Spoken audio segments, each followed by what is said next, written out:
Hi everyone, I'm Steven, and this is the Mela Urban Bistro.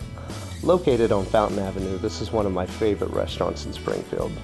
The Mela is located in the Courtyard Marriott in downtown Springfield, which opened its doors in 1990 as the Springfield Inn. But prior to that, this site was home to one of Springfield's most well-known buildings, the Kelly Arcade. Situated directly across the city market between High Street and Washington, the arcade was recognized as a leading commercial center in the downtown business area. An early example of mixed-use structure, the arcade housed a train station for the New York Central Railroad, an office building, a hotel, and commercial spaces.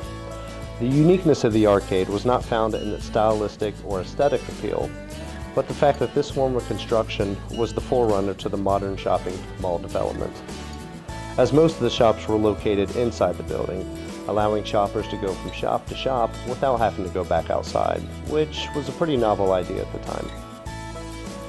Right here on High Street was the entrance to the arcade portion of the Kelly Arcade. Covered by a glass roof, it ran the length of the entire structure all the way down to Washington Street, giving easy access to the shops inside for both shoppers coming from downtown and train passengers entering the station. But before we begin learning more about the arcade, we need to learn about the man who built the arcade, Oliver S. Kelly.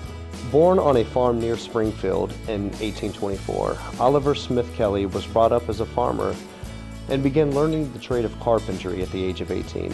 After a 3-year apprenticeship, he became a traveling carpenter and eventually began running his own carpentry and building business with a partner, J. A. Anderson.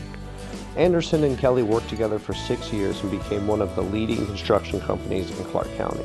Hearing accounts of wealth being made in California during the gold rush, Kelly left his wife and infant child in 1852 and headed west with a great desire to seek fortune. After a long journey, Kelly spent his first 3 months mining with very little success. Frustrated but determined, he soon realized the opportunity to exercise his carpentry skills. He went to Marysville, California, where he formed a partnership with a man named Daniel Sifford. Kelly and Sifford's contracting business specialized in building apartments for the miners in California searching for gold. Kelly eventually purchased the entire business and had grown a considerable amount of wealth. But anxious to return to his family in Ohio, Kelly returned to Springfield in the winter of 1856. In the same year that Kelly returned to Springfield, a skilled Springfield-based mechanic named William Whiteley invented a combined self-raking reaper and mower that could adapt to either grass or grain harvesting. This reaper would form the foundation of an agricultural empire, and Whiteley called his invention the Champion. Soon after, Whiteley formed a partnership with a Swiss mechanic named Jerome Fassler and began manufacturing the Champion combined reaper. Whiteley and Fassler had great success in their first year, producing and selling around 25 Champions as a two-man operation. However, they soon found themselves unable to meet the high demand for their reapers.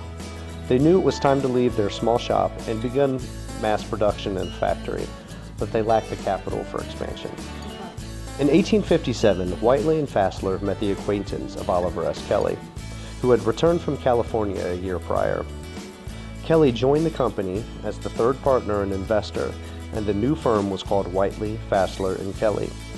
With the comfortable sum Kelly was able to bring into the company, along with his mechanical genius and business ability, they were finally ready for large-scale production.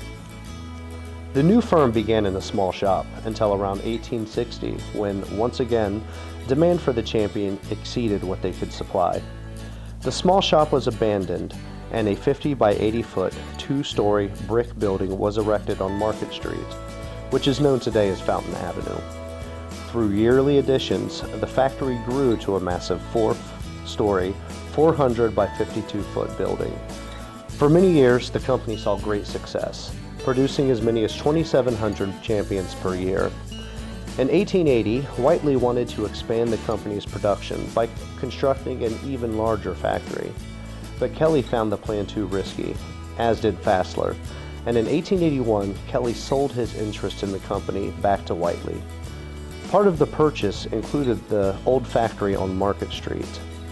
In 1882, the enormous new factory, known as the East Street Shops, was ready for occupancy, and Kelly began demolition on sections of the old factory, to begin construction on the arcade. Be sure to catch our next episode where we really dive into the arcade and talk about the design and construction, as well as some notable businesses located there.